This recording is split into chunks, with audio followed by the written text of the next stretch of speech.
پیر major یعقوب سیفی کی دلیری کے حوالے سے پچھلے دنوں تراویح سے جب وہ نماز تراویح ادا کر کے واپس آ رہے تھے تو ان کو ادھر سے گرفتار کر لیا گیا اور اب ایجنسیوں کی طرف سے انہیں مختلف قسم کی آفریں کی جا رہی ہیں کہ آپ ابھی سے تحریک لبیک پاکستان سے لا-تلقی کر دیں تو ہم ابھی آپ کو جو ہے آزاد کر دیتے ہیں، ابھی رہائی کر دیتے ہیں آپ کی. لیکن وہ بوڑھے ہیں لیکن پھر بھی اللہ تعالیٰ نے ان کو استقامت دی ہے. یعنی 70-75 سال کی عمر میں بھی وہ جھک نہیں گئے بلکہ انہوں نے ڈٹ کر کہا ہے کہ میں پہلے بھی لبیک کے ساتھ تھا اور تا دم مرگ انشاءاللہ لبیک کے ساتھ ہی وفا کروں گا. اس کے لیے مجھے جتنی بھی قربانیاں دینی پڑیں، جتنے بھی مشکلات مجھ پر آئی، میں برداشت ضرور کروں گا اور تحریک لبیک پاکستان سے کبھی بھی لا-تلقی نہیں کروں گا. حالانکہ پچھلے دنوں ان کے حوالے سے بہت جو ہے سانحہ مریض سے قبل اگر آپ دیکھیں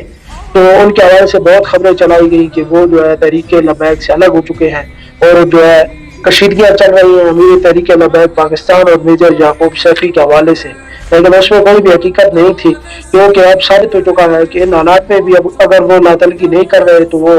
آپ سمجھ لیں کہ بابا جی کے وفادار ساتھی ہیں. اور ہماری دعا ہے کہ اللہ تعالیٰ انہیں مزید استقامت عطا فرمائے اور ان کے صدقے ہمیں بھی تحریک کے ساتھ مخلصانہ چلنے کی توفیق عطا فرمائے.